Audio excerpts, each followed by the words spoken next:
Damn street niggas, we ain't really comfortable with all of that thing. We just trying to say. Do what you do, baby. Yeah, I want to graduate. I seen to come up through the mud. You feel me? Real Yeah, I'm saying, like I said, I used to be top. I'm one of the ones. When that nigga said he had a phone, his whole joke, and I'm looking at the screen like preach, cause I was on the phone with him. You feel me? So you know what I'm saying?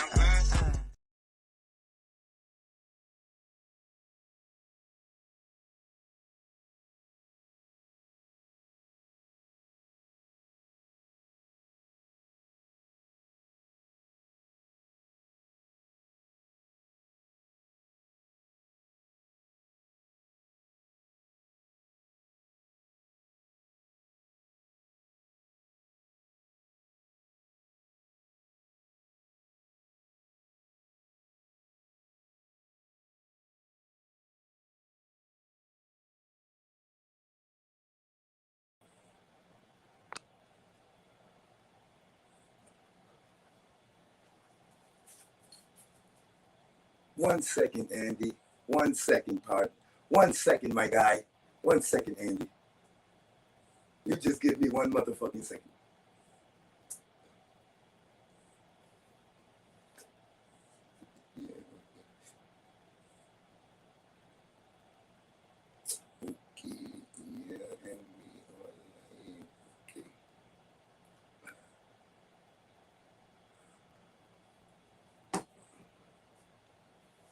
Good evening, everyone. Hi, Andy. It's Peter, not the General, to No List the Podcast. Do you keep your body clean, huh? Yeah. So our friend Andy, as you can see in the backdrop, let me go off this year, woo the woo, and then let y'all see what's going on from the title, and then the woo, and then I'm gonna come back on, read the backdrop.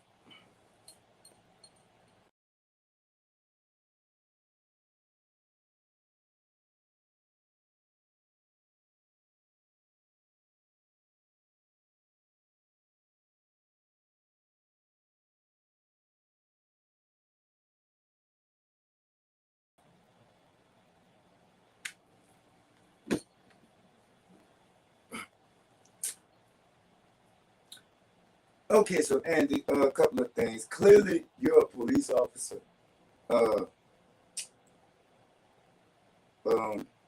see, gonna read the heartfelt message I left for you under your comment in the last live. 1 second, Andy.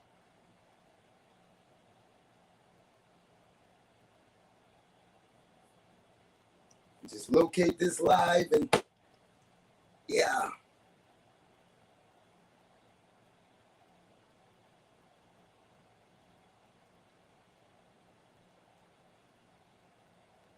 It's taking the phone a little long, guy. Hold on, I'm coming. You, Andy. Yeah.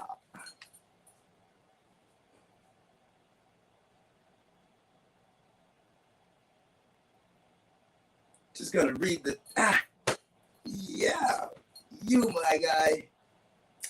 Just gonna read the comment that I left for old Andy. Cause I knew he's out there watching. Hey, Andy.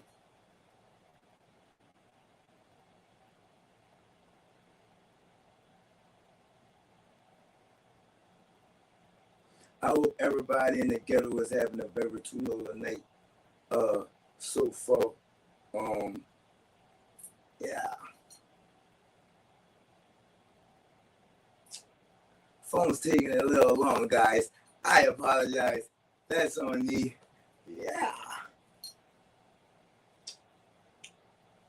Just want to read the comment that I left. Oh, Andy Ferdinand. What a guy.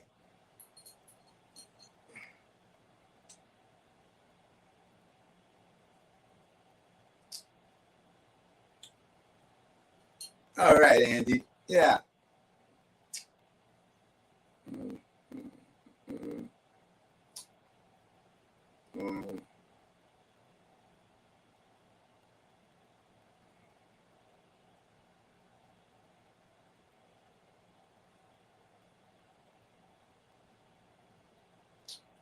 Hold on, yeah, I'm coming. I just want to read old Andy his comment. Yeah, Andy, yeah.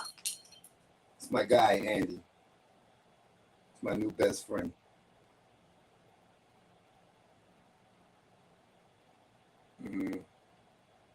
Let's see.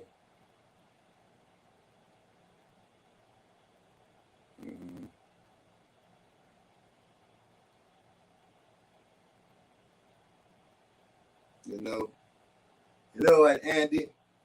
Think I'm gonna have to take a rain check on that comment. Oh no, I don't.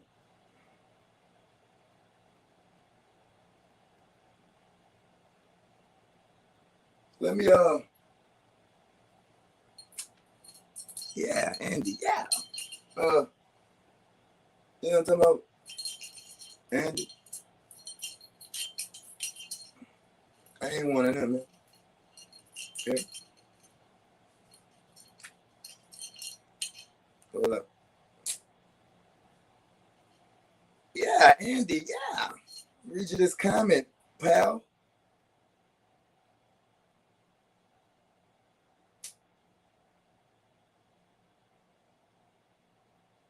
No. Okay. So here we have Mr. Andy. Can y'all see that? Let that sorry about that, y'all. Let it focus a little bit. See Andy. Y'all see Andy? Hi, Andy. Hi, guy. It's my guy there. Just in case y'all see that dude, huh? You see that, Andy? I ain't one of them. Anyway, so Andy, y'all can't see it. I hope y'all can see it. Can y'all see it? So Mr. Andy seems to gotten his feelings because we you know, I played the Black Panthers in the Desire or whatever, trying to, uplift the the black youth or whatever, like I do. And so he chose to come and comment on, oh, excuse me, hold up. Is this English? Okay, so so first I had to double take, like, is this the right post that Mr. Lutherman, whatever the fuck your last name is, nigga. So then he proceeds to call me ghetto. It's right there. Hi, Andy. Yeah. Okay, so just wanted to read you my comment before we get into this Black Power shit that it's inspired. So thank you, Andy. Andy Lutherman. You a whole police, boy. You think I was born yesterday? Huh? No. Let me start over. Andy Lutherman. You a whole out here. You a whole police. You think I was born yesterday, huh? They sent you and told you I get mad easy, huh? They want me to threaten you, huh? Well, check this out. Hold up. I mean, this from the bottom of my heart, right? Bottom of my heart, right? Hi, Andy. Yeah. Get close. You and whatever agency that sent you could both suck a real nigga dick. Thank you for tuning in, though, because I get paid off your views. Thank the whole agency for me. Yeah, Andy. Yeah. Okay, so we're going to get into this Black Power shit that was inspired by Andy. Andy, I knock you the fuck out. Yeah? See that? I knock you the fuck out, Andy. You ain't the son. And if you're too big for me, whatever. Get to this Black Power shit. You understand me? You see? It's hi, Andy. Hitting Black history, right? Andy, right? That you inspired, right? That they're terrified to teach in school. So we're gonna get into this Black Power shit. Let's everybody give Andy, whatever the fuck his name is, Officer Andy, a round of applause for inspiring the next hour, because I picked 4 15-minute clips of some Black Power shit. You understand me? You see that, Andy? You see that, Andy? You see that, Andy? I slap the fuck out your wife, boy. Anyway, hidden Black history that they are terrified to teach in school, Andy. And look, won't you I'm talking about, Andy, won't you get a dozen of donuts on me? Right? Y'all tried it. Y'all tried it. They must have told you I get mad easy, huh? Huh, Andy? Huh? They must have told you how to push a button, huh, Andy? Damn, that button broke. Damn, y'all could know who y'all could thank. Y'all could thank hood. Y'all could thank Justin for that. I'm not about to entertain you, Andy, Andrew, Lutherman, whatever the fuck your last name is. You trying to sucker me into threaten you, and y'all gonna come pick me up on some this and that and woo, right? Right. I learned my lesson. So without further ado, hidden Black history that they are terrified to teach in school. Thanks, Andy. Yeah, I can see that. Yeah, can you see that, Andy? Yeah. Is that Andy? Andy, can you see that? Yeah.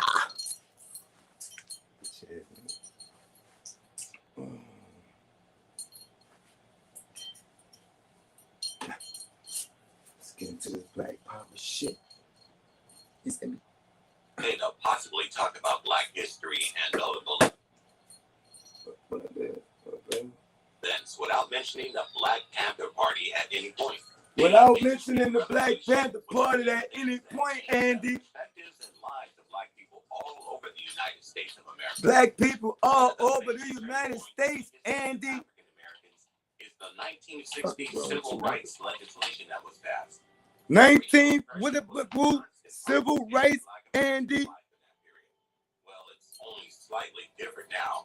But back in the 1950s, Black people decided they had had enough, and it was time for them to fight for their rights. As a result, the American Civil Rights Movement began, protesting against racial segregation and discrimination.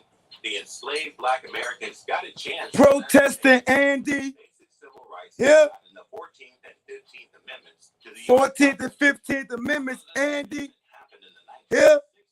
Black Americans were still discriminated against because of their race. The government couldn't provide federal protection to these civil rights for Black Americans. This is why different groups of Black people came up, deciding to protect themselves as much as they could. One of the products of this meaningful decision, Decide to protect themselves, Andy. thriving solution to the problem, till the unthinkable happened and everything came crashing down.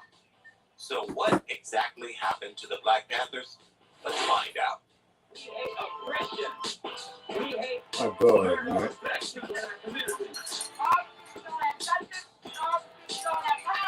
We hate that shit, Andy.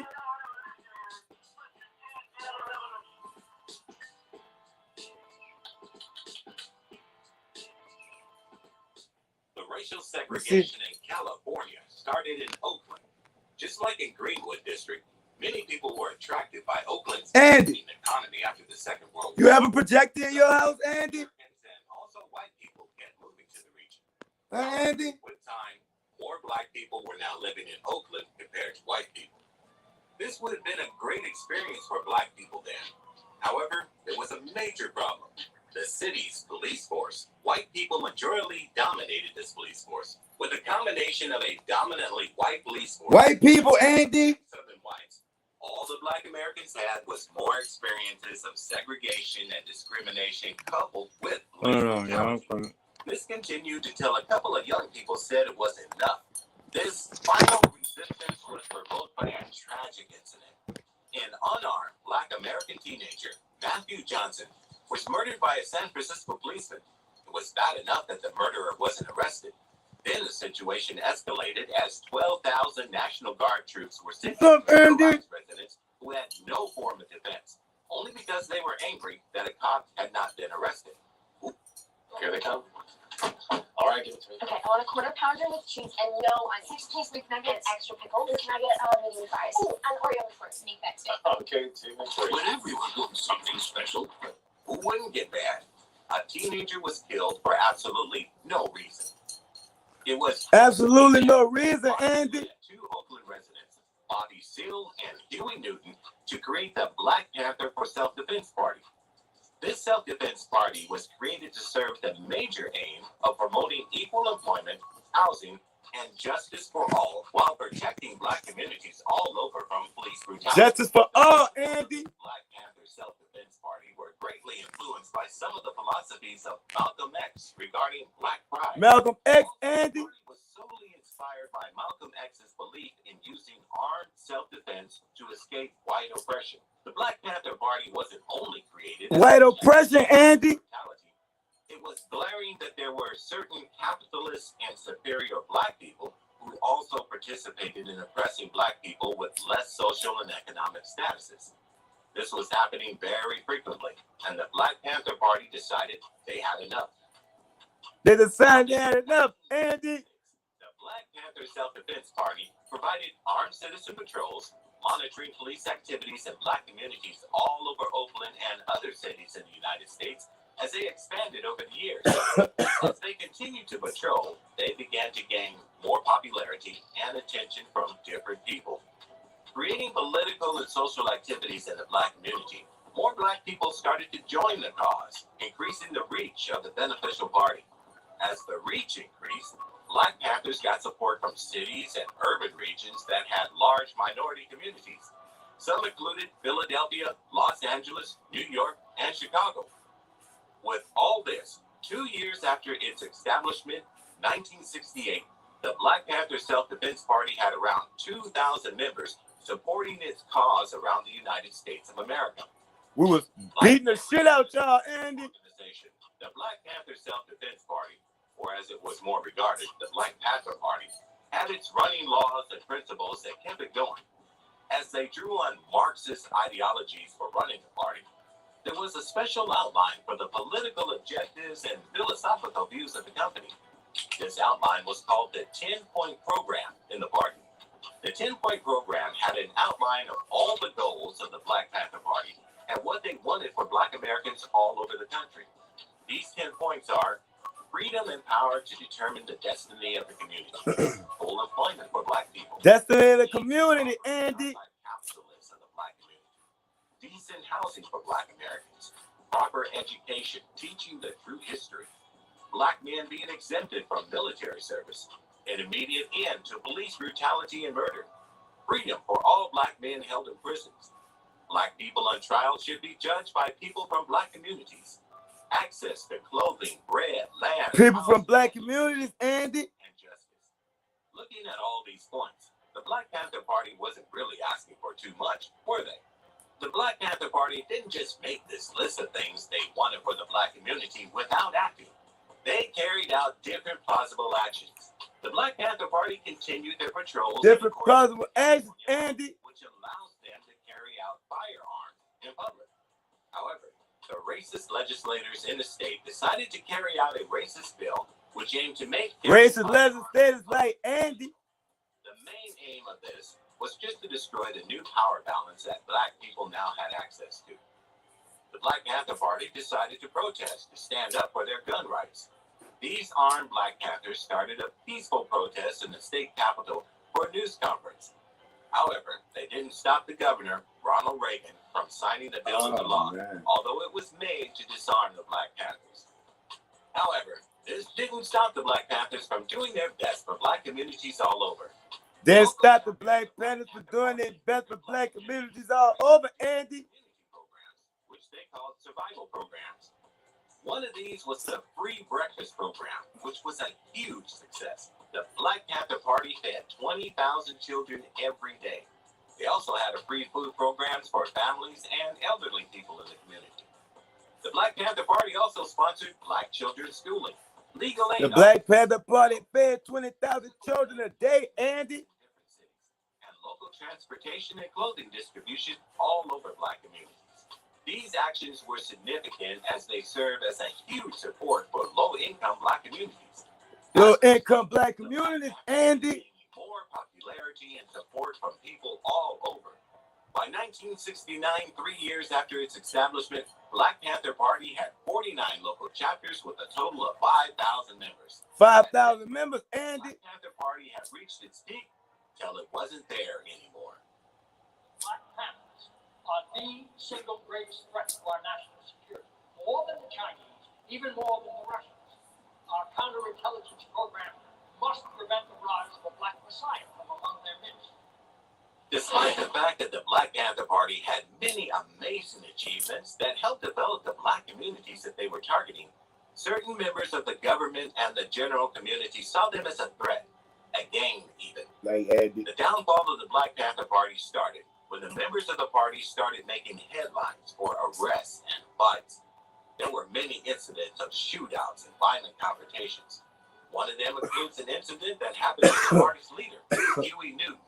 In 1967, Newton allegedly killed a white Oakland police officer, John Frey.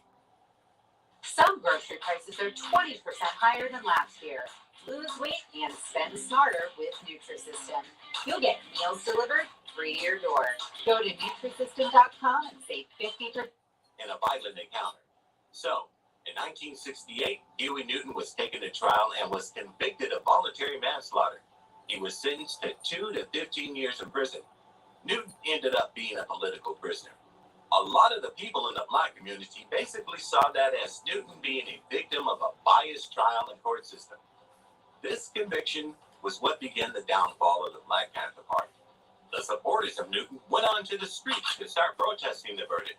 They believed it was an unfair trial as there was no definitive evidence, only varied accounts of who shot who first. Their protest wasn't in vain, as Newton was released from jail 2 years later after 2 different trials caused the district attorney to dismiss the charges. However, the release of the co-founder of the Black Panther Party didn't change the state of the situation. Many altercations and conflicts were happening both inside and outside the organization. For instance, the editor of Black Panther's official newspaper, L. Ridge Cleaver, and a 17-year-old Black Panther treasurer and a member got involved in a shootout with members of the Oakland police. This shootout ended badly, causing the death of Hutton while leaving 2 of the police officers wounded. These conflicts also got bad within the party as the members started to spiral out of control without their leader's presence. In 1969, Alex Rackley, a bona fide Black Panther member, was accused of being a police informant by other members in his chapter. This resulted in him getting tortured and murdered by the members.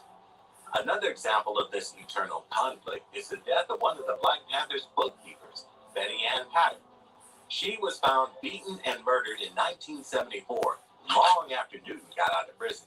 Although nobody was charged with her death, many people believe that the leaders of the party were responsible for it. No, that was the leaders of the Andes. State of unrest in the party, they became a major target for the FBI. Even while the Black Panther Party was peaceful and focused only on its goals, the federal government had its doubts due to its socialist message and black nationalist focus. This is exactly what made them attract the attention of a secret FBI counterintelligence program. After watching the Black Panther for years after its establishment, the FBI made a declaration in 1969 stating that the Black Panther was a communist organization being a threat and enemy of the United States government. This came a year after its first FBI director, J. Edgar Hoover, said the Black Panthers were one of the biggest threats to the U.S. national internal security. With the Black Panthers being the FBI major target, they tried out different tactics to weaken the resolve and functionality of the Black Panther Party. They started by trying different methods to dismantle the social benefits of the free breakfast for children and all the other social community programs that the Black Panthers organized. As if this wasn't bad enough, the FBI started using different unjust methods to dismantle the organization completely.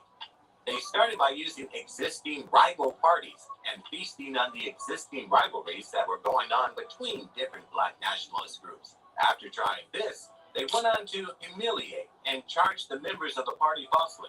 They ensured these members were in prison despite being innocent. The FBI also planned events that led to the death of Look Black at what we Panther went Party through, members. y'all. The FBI instigated an event between the Chicago Police Department and some members, which led to the death of the members. Evidence showed that among the hundreds of bullet casings from that encounter, only one came from the Panthers side. The Black Panther Party was officially dissolved in 1982.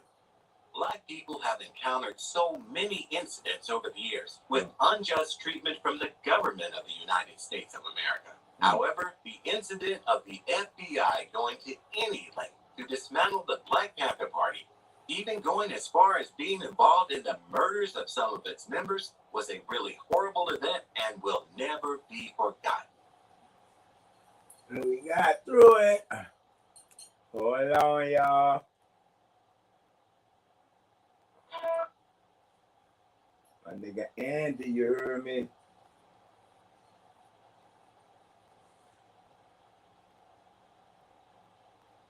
Let's see what Huey Newton had to say, y'all.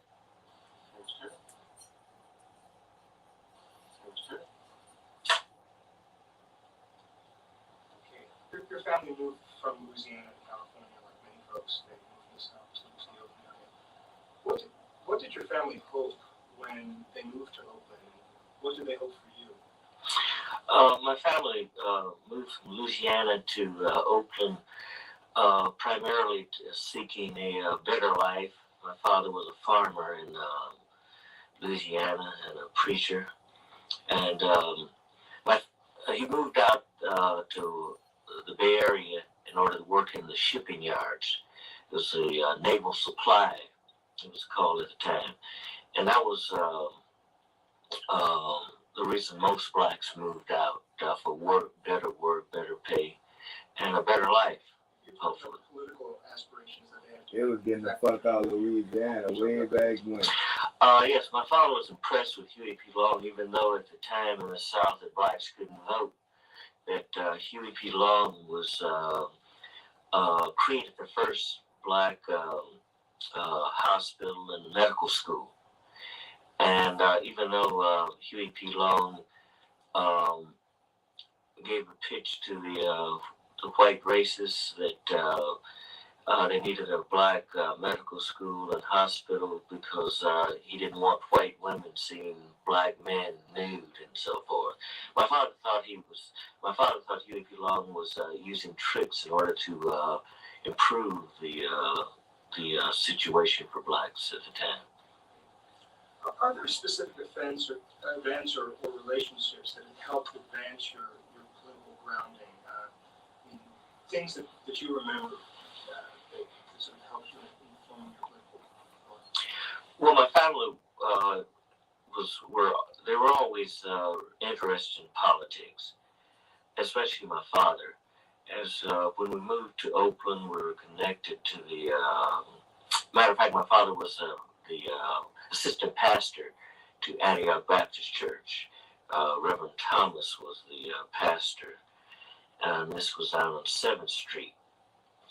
The church became a member of the NAACP, and matter of fact, in the early 50s, that King was invited out by a collection of churches. And that was my first time hearing King at the Oakland Auditorium, I believe. But my family was interested in improving the political and economic situation of blacks. How did Bobby Seale and you use the anti-poverty office as a base of operation for the early work of the Black Panther Party? Bobby Seale and I used the North Oakland Service Center as the original work spot to put together a program. They had all the machinery, mimeograph machines and typewriters. Also, they were at the time the poverty program. The North Oakland Service Center was a part of the poverty program. and the service centers collected names of people on welfare, elderly people who needed aid. We used those lists to go around and canvass the community in order to find out the desires of the community. So we would go from house to house and explain to people our program. We printed up the first program at the North Oakland Service Center. I hope you enjoyed the show, Andy. On the police as a major target for the Well, the police throughout the community, not only the Oakland community, but throughout the Black communities in the country, were really the government. We had more contact with the police than we did the city council.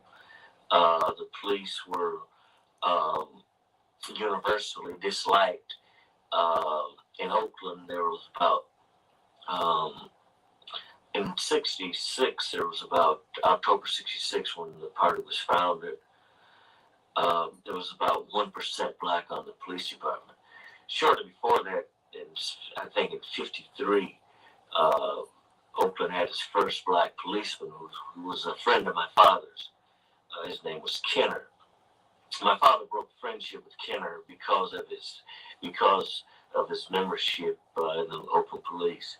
Not because he was a policeman, but because at the time the policy was that Kenner could only arrest black people, and if he could detain a white, but he would have to call a white officer. My father thought this was degrading.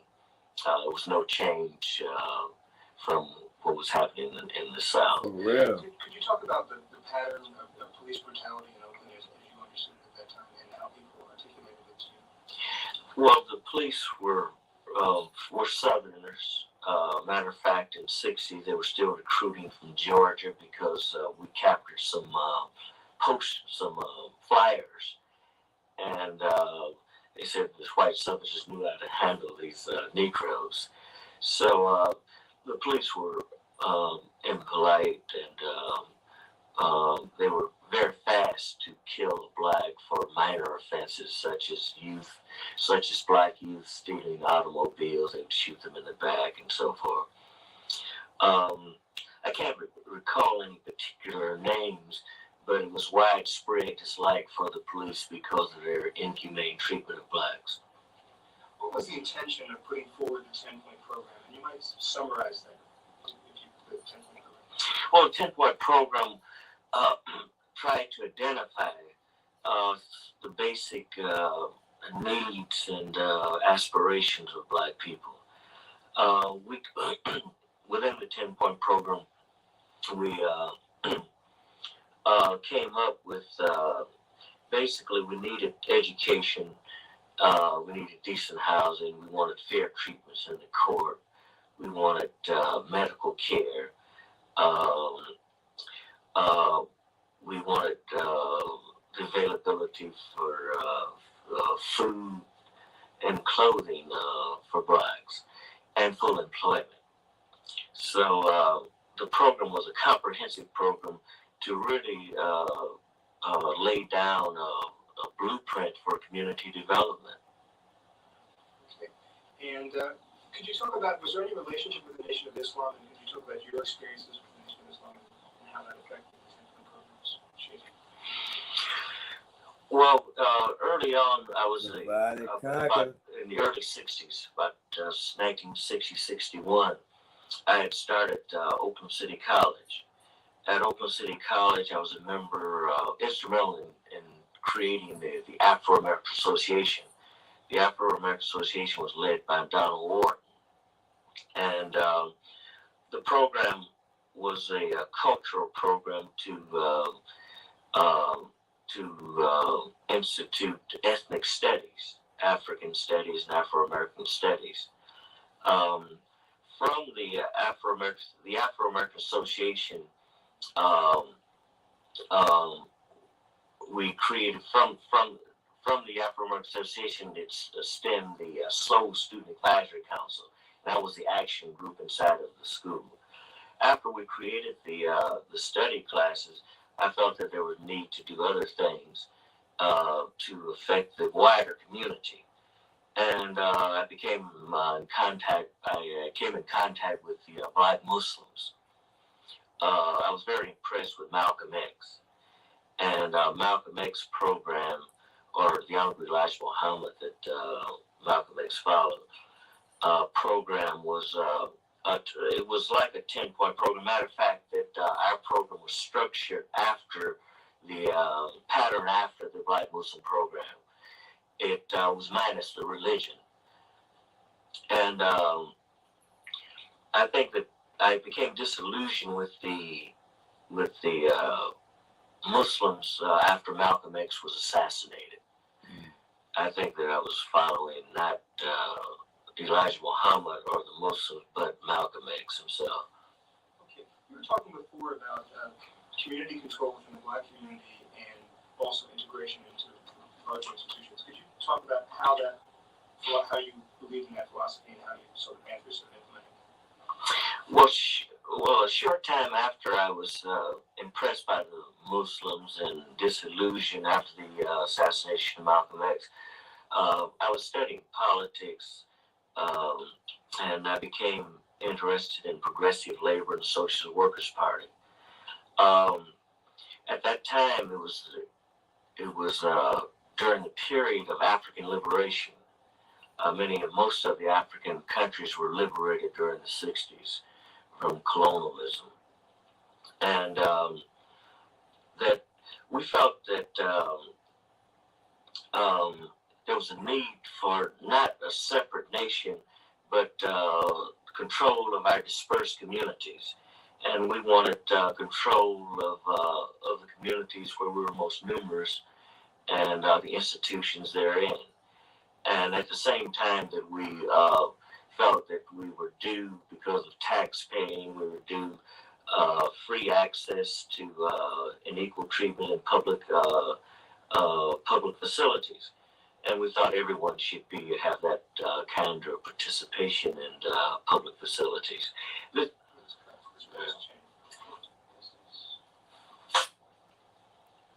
the fucking man off right there. Second sticks. Okay. Again, the notion of community control in Black communities and Look at also his eyes. access to public accommodations. How I is that wonder part what of the happened. philosophy? At the time, there were many Black nationalist groups that were influenced by the African liberation movement. And we differed from the Black American nationalist movement, and that we felt that we wanted it wasn't our goal for segregation or integration. Really, we wanted control of the institutions in our community where we were most numerous, and at the same time that we thought that we were due public to access to public institutions on an equal basis. We thought everyone should be able to equally participate in public institutions. I think that, as I remember back, I was influenced by the situation and the conditions in China, in the People's Republic of China, where there were many minority groups. I think the Huns are the majority group. All of in the areas of the minority ethnic groups, the Chinese, this ethnic minority control this community. We get they had full access to the public facilities. So I thought that if it could work there, it could work here. That's good. Could you talk about you've done it a little bit, but talk about the original vision of the Black Panther Party. Did you see it as a local organization or as a revolutionary organization? What, in the beginning, when you and Bobby Seale were first talking? No, I thought that it would be a national organization. I thought that with our, when blacks across the country, the Black Panther Party felt that we would quickly become a national organization when blacks across the country saw what we were doing in Oakland by driving out what we call the oppressive army of police and controlling our community, the institutions in the community. We felt that the government's next move would be to bring in a National Guard to recapture these institutions, and this would connect us to the international movement of the workers' movement, the international proletarian movement, such as what's happening in Cuba, and we were very impressed by the Cuban Revolution. And at the time of the creation of the Black Panther Party, I was introduced to Marxism, and I think I had read a book called the Materialism and Empirical Criticism, and by Ivy Lenin. And at that time, that it was pointed out that there are many contradictory social forces, and if you knew what to increase or decrease at a particular time, that you could cause a transformation. And so we were trying to increase the conflict that was already happening, and that was between the white racism, the police forces in the various communities and the black communities in the country. And we felt that we would take the conflict to a so high a level that some change had to come. Let's go, Huey. Something very specific. The action began at traffic light in front of Santa Fe Grammar School. It was fairly dramatic. Could you describe what happened, how that changed, and how you went about trying to do that? And also the use of theater and drama as a way, and symbolic gestures in terms of political transfer. Yes, I went to Santa Fe Elementary School in North Oakland, and while I was there, that many children were hit by cars and so forth. There was no traffic light in front of the school. It was a very busy street, Market Street crossing the school. So one of the first action of the Black Panther Party was to go down with our arms and be traffic police. At 3 o'clock, when the school was let out, we would stop the traffic and allow the children to pass. Of course, this would bring an army of police in the area. They would take over the traffic jam that would occur. So, and also they would attempt to arrest us for bearing arms. But they would become aware, which they were not, that the law provided for us to bear arms at that time. So we went to the city council and asked them to put up the planning commission of the city council, the Oakland City Council. So the Oakland City Council said that they had already passed some policy to put up a traffic light, but it would be about 5 years from October 66. And we weren't satisfied with that. So we went to the community and gathered a few hundred or maybe even 1,000 or so signatures. And took those to the city council. We also would still police when the police were not there. They work for us. Make them give us what we want. Police the area, and every time we would try, the police would take over. So the purpose was served anyway. The traffic light quickly went up in about 3 or 4 months after that event. What were your feelings when you went on the police patrols? You might describe them a little bit. How did you feel? Well, every time we would go out on the police alert patrols or surveillance patrols, that I would feel that we might not come back. I felt that the police might shoot us because they were very disturbed, to say the least, about the presence of blacks with guns. And some of the works of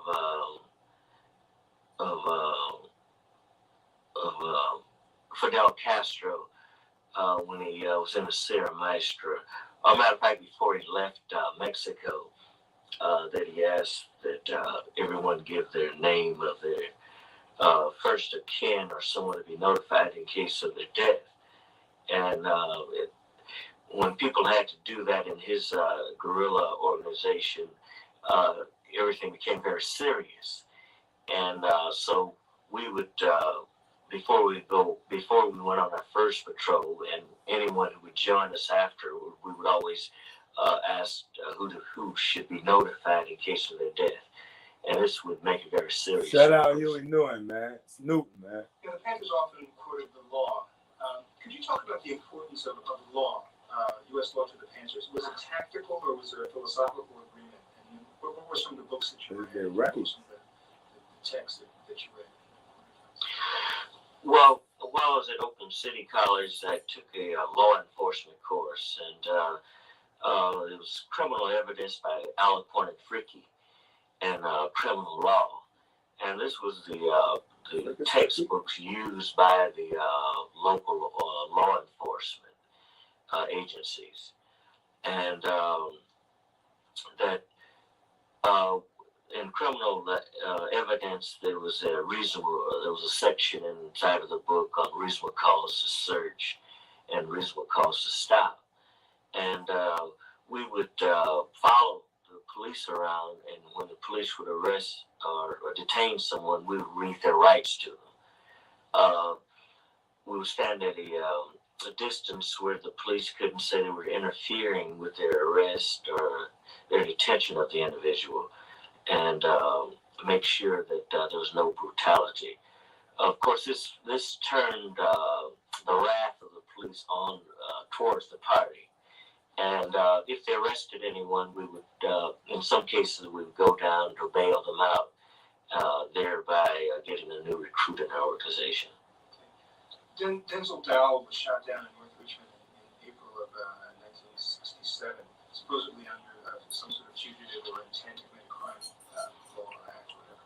How was this death the backdrop to the May 67 visit to the Sacramento State House?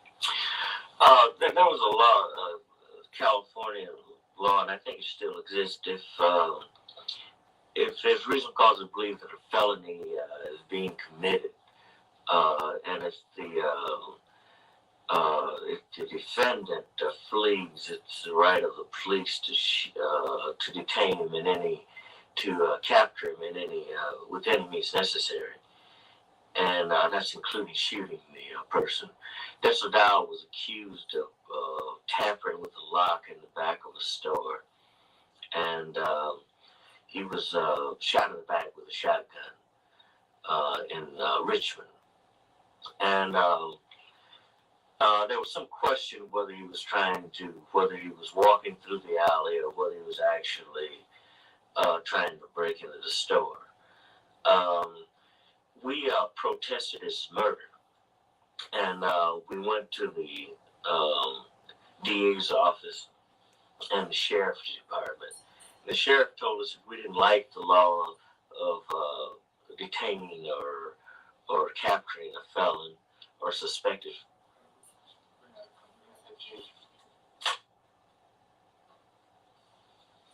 Rest in peace, Henry Newton. Huey Newton, I'm sorry. Okay. Again, the death of Denzel Dowell in North Richmond became a motivating reason to go to Sacramento. Could you just talk about that? Yeah.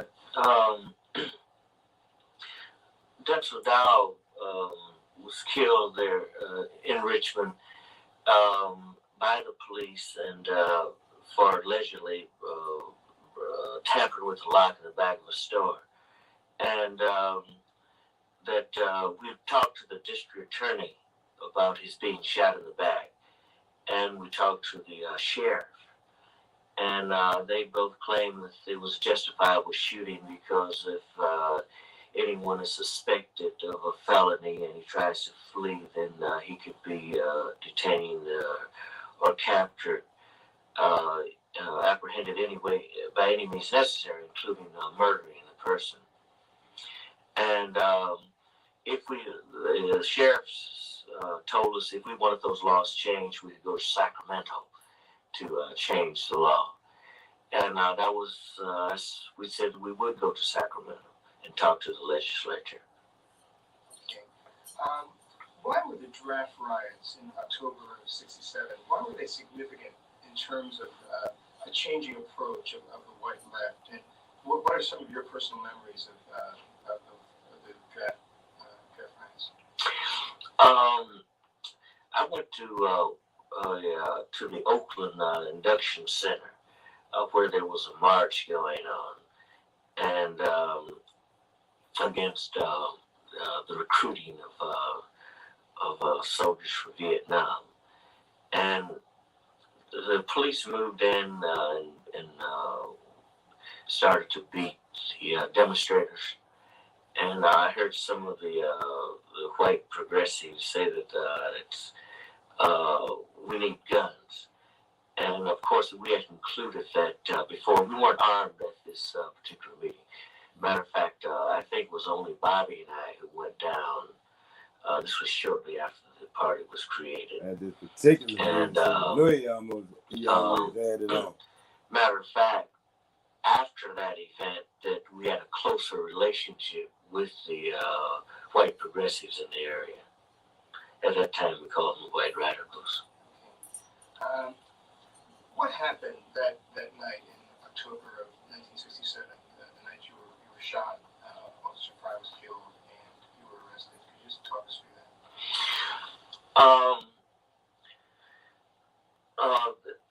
I had been to a party meeting, and after the meeting broke up, I went down to 7th Street, which was an all-night spot for food. And as I drove down, that I noticed the police following me, and finally the police stopped me on 7th and I think 7th and Willow, and the police came around to my car, and there was a backup, so there were 2 police cars, and so the police, I don't know whether he followed me because he had discovered who I was, but he asked my name, I gave him my name, and he told me to get out of the car. I asked him, was there any reasonable cause to stop me? And he just said, get out. He just repeated, get out of the car. Andy. As I got out of my car, that I took my book with me. There was a passenger who also was a party member riding in the car also. And as I started to walk, the police then told me to walk back to his car.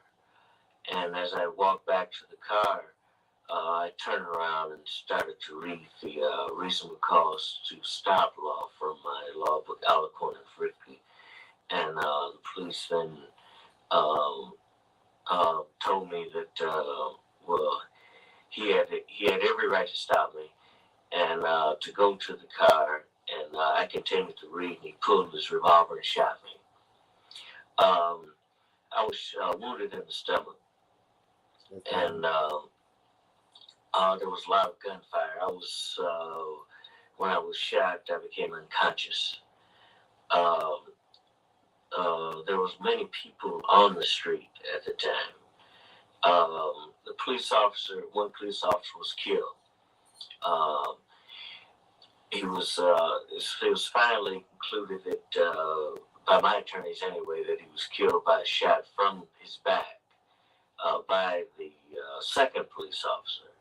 The second police officer also shot. He was shot about 5 times, and the first police officer about 3 times. At the time that I was not armed, the police officer, the pathologist discovered that the police was shot by his own weapon. How did you get to the hospital? According to the police reports, I commandeered a car and kidnapped the driver in order for him to take me to the hospital. I don't remember doing this. There was one Odell Lee who no, Ross. It was his name was Ross. I'm sorry. Who drove me to the hospital. It was discovered in his latter testimony. He gave a number of conflicting testimonies that I did get into his car and he drove me to the hospital. But before I arrived at the hospital, I became unconscious. And then what happened? My next recollection was my conscious was that the police were beating me on the gurney that the doctors were preparing me for surgery. Matter of fact, I became one of my hands was the nerves were gone and in my left hand, and the police were spitting on me and so forth. There was a picture taken by some of the reporters who barged into the emergency room, and the police beat the reporters also. But one reporter got away with one picture that showed that I was shackled on the gurney, and while the police had beat me because I was struggling with them. Okay. I'm going to jump ahead a little bit. How did your arrest affect the party? Now they're leaders in prison, and how were you able to communicate while you were in jail? Well, when I was arrested, I was taken to Kaiser Hospital. And I was transferred from Kaiser Hospital to Highland Hospital. And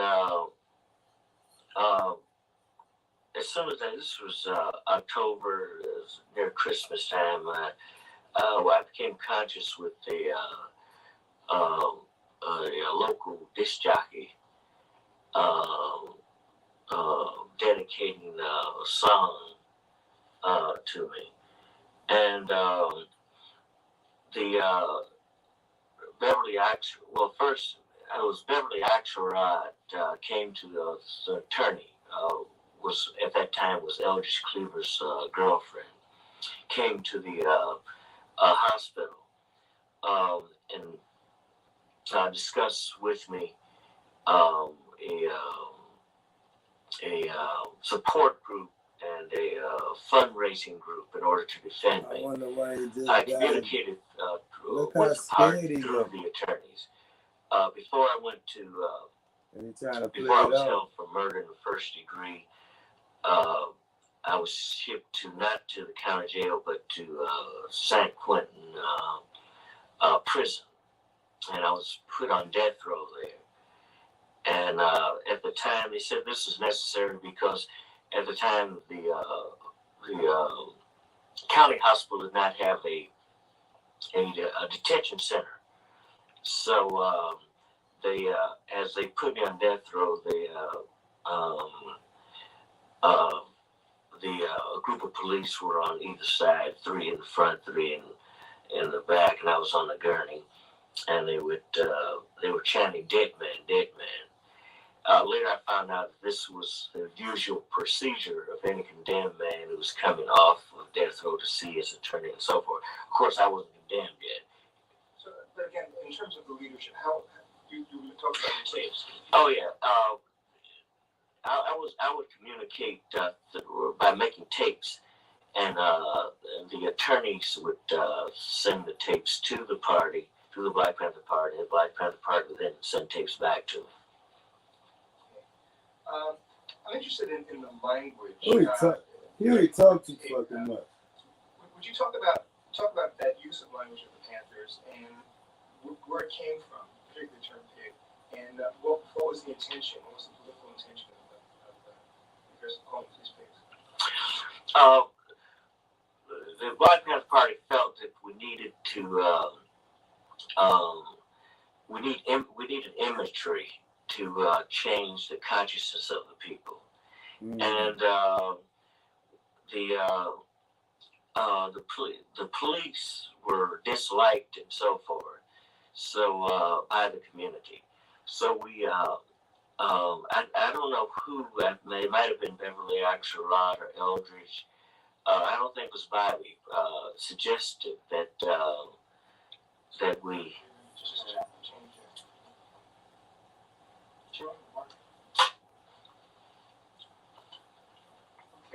It's way different. I think it's 1972 or 74, y'all. We started to use the symbol of a pig to identify the police. I don't know who first presented that symbol, but I knew that images had to be changed. Most of my young life, I was a student, and I know sociologically that words, the power of the words stigmatize people, and we felt that the police needed a label other than that fear image that they carried in the community. So we used the pig as a rather low-lifted animal in order to identify the police, and it worked. The community picked it up and sort of put the police in another category, a category that was not respected, and a category that the community could deal with, and the police were very offended by it. So it heightened the contradiction between the community and the police.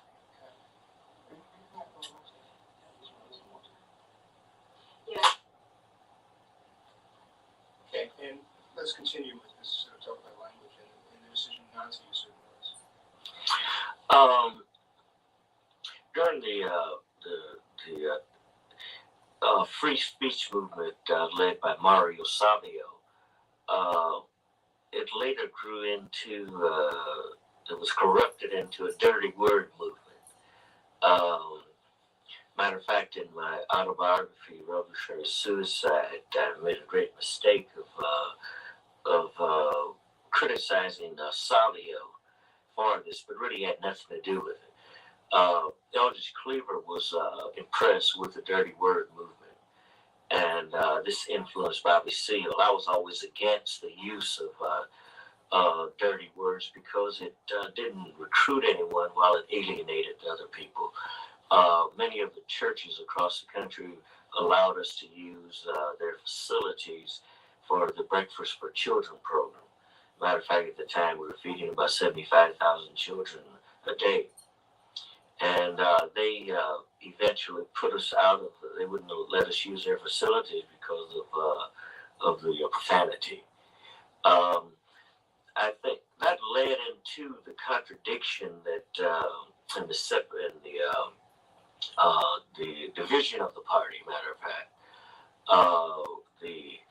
Because I was against the use of the dirty words. Also, this was about 69. I was also against, I was for getting rid of all the arms and just concentrate upon building local political institutions and participating in candidates for city council and so forth. David Hilliard, Bobby Seale, and Eldridge Cleaver were for the profanity, and they were, well, I don't know about Bobby Seale, but I felt that David Hilliard was leaning towards Eldridge Cleaver. Of course, the FBI and the COINTELPRO were aware of the brewing contradiction, and they took advantage of this by writing letters, threatening letters to either party.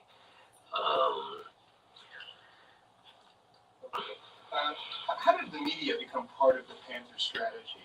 How did it help the Panthers in terms of growth, but also how did it hurt the Panther Party in terms of its relationship with the black community or The media, first of all, the media initially publicizes where that, and it causes immediate growth. Like for an example, they covered Sacramento. They covered escorting Malcolm X's widow from the airport. While they report sensational parts of our movement, they neglected the community programs that were really the basis of our whole organization. They neglected reporting the development of our political our ability to politicize the community. Also, the party grew much too rapidly because many of the young people were very enthusiastic about the guns and about the berets, but they knew little about the community programs that were really our reason for existing. Nigga was cloud chasing way back then. The SNCC leadership, particularly merging with Carmichael and how did you feel about Carmichael's strong nationalist stance between that February 68 birthday rally, the Free Louis birthday rally? Well, first I had a lot of respect for Rap Brown and Stokely Carmichael. SNCC carried the national and international support, and I felt that Stokely Carmichael could and the SNCC organization could better lead the Black Panther Party than even the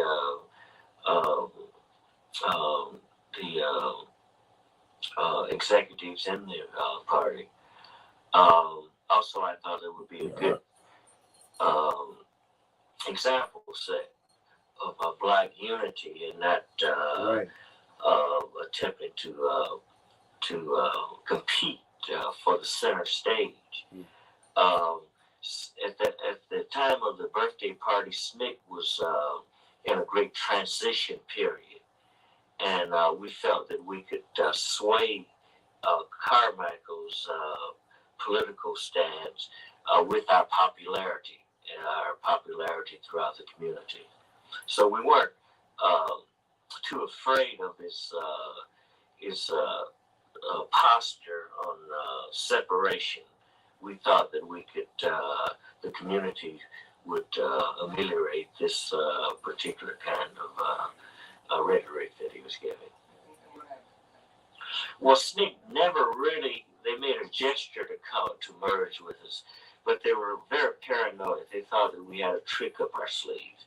They thought that no organization would give up its leadership to them, and they would only come if we would make that compromise. But at the time that I was willing to do that, to make the compromise.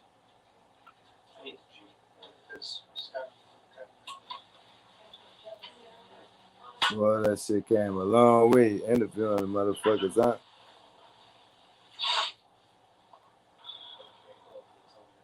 All right. Why did the Panthers take the conscious stance after the death of Martin Luther King to discourage rebellion in the open community? They've been had constant stand before that, trying to cross you up, you. After Martin Luther King, Dr. Martin Luther King was assassinated, the police across the country were prepared and expecting a uprising in the community, and we felt that to protect the community from the kind of brutality that we anticipated, we would ask the community not to have an open rebellion. At the time, I was in the county jail waiting trial for murder of a police officer, assault, and attempted murder on another, and that I communicated with the party that we should not have any rebellion and encourage our chapters across the country to try to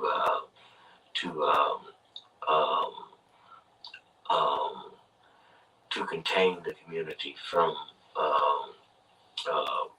getting us. resistance. Right. What was the impact of King's death on the birth of the party? People are very disillusioned with the possibilities of a peaceful a peaceful World. transformation to civil rights and equality. And universally, they were disillusioned then with the civil rights movement.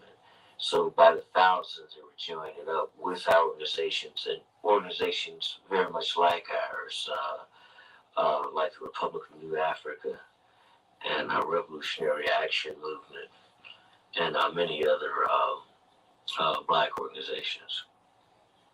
Who was Bobby Hutton, and why did his death affect the party so deeply? We're going to change. Yeah, we're going to change this. Yeah. Shit, way different, huh, y'all? Okay. Who was Bobby Hutton, and why did his death affect the party so deeply? Bobby Hutton was the first member of the Black Panther Party. He was recruited at the North Oakland Service Center in October '66. I believe he was 15 at the time. He was our first recruit, and we made him treasurer. And he was like my little brother that I never had. And he was the inspiration of the party, because the party was very youth oriented. And while he worked at the North Oakland Service Center, we tutored him and politicized him. Mm-hmm. And until he was killed, that I really couldn't not really imagine any of our party members being murdered, even though that I knew that risk took place. I was in the county jail at the time of his murder. This was the day that Martin Luther King was assassinated.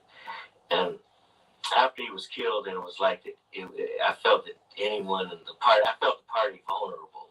So he was very loved as a youth in the party and as a first member. Could you talk about how did the food programs and later the survival programs fit within the Panther philosophy? Just talk about their place within the program. Well, the food program and the escorting the elderly to to pick up their checks so they weren't mugged, giving care to them was the basis of our program. Our 10-point program was aimed at creating institutions in the community that really serve the community. And so these were alternative institutions that served, while those institutions that were supposed to answer most of the desires of the people of the community did not do it. So the food program, the housing program was to answer really the need of to answer the need for a developing community. Mm. How did the Panthers come about the communal lifestyle and everything, the style of the Panthers, the way they lived and the way they dressed, the way they ate? How did they come about that? Again, I was very impressed with the Chinese Revolution and the Cultural Revolution that was going on in China at the time. And Mao Zedong, who was the chairman of the Communist Party in China, was experimenting with communal eating and communal living. This served us well because it was so difficult. Housing was so difficult in our community. So we felt if we pooled together, this would answer that question, especially for the core of the party. Where did you see the Black Panther Party headed by the end of '68? At that point, you're in prison. You've been convicted, Seals under indictment, Cleaver is out of the country. What did you think? Well, again, that I wanted to emphasize the community development aspect of the party. We were at the time that we were just creating we were planning our creation of community school. We were having busing programs to prisons where we would pick up community people and take them to the various penal institutions. I felt that we should turn away from the arms because too much had been made of them, and I thought that the arms had served their purpose as far as being a catalyst to gain the enthusiasm of the community. But what did you think was going to happen? Were you aware that the federal government was on the Panthers' tail at that point? Oh yeah, I was very well aware. That was one of the reasons that we didn't want the we were. Sorry, can you just rephrase? All right. During the period of 68, 69, the federal government had declared all-out war on the party, and they were breaking into headquarters across the chapters, breaking into chapter headquarters across the country, and filming weapons and saying that, look, they have guns. It was never mentioned that the guns were legal weapons. They were doing everything to make the community afraid of the party. And of course, you can't organize when people are afraid of you. So I was inclined to try to develop more local politics, to run local members for various offices, and develop our 10-point program, which was a housing, food, and health program. And I'm just going to go back over two questions briefly. Could you talk about the impact of King's death on the growth of the party, and again, how it may have affected New York and the eastern sectors more? That growth may have affected those eastern sectors more than it did over there. When Dr. Martin Luther King was assassinated, This is third time people asking that question. became disillusioned, especially the youth. They were disillusioned with the old civil rights movement. They felt that it wouldn't work, that it was proved that it wouldn't work by the assassination of Martin Luther King. And as a consequence, the growth was very heavy in especially all over, but even more so, was more prominent on the East Coast. That's probably because conditions on the East Coast, living conditions, survival conditions, were much more dreadful than even on the West Coast here, where the weather is much better. And just the last question again is the use of profanity. And let's just stop in 68. I mean, what was your position, and how did that position differ from Cleaver's position in terms of the use of profanity? Eldridge Cleaver was influenced by the dirty word movement that grew out of Mario Savio's free speech movement. And the dirty word movement, I didn't feel that in the black community that it recruited anyone and alienated people. For instance, in the church, in many churches that allowed us to use their facilities for Bread for Children program, we were ousted because of the profanity that was used by Eldridge Cleaver, and later Bobby Seale and David Hiddy followed this. They were impressed with it. And I was against it. And matter of fact, that started to brew a dissension in the party. It's great. How you communicated with Rick Hampton and where you saw him rising.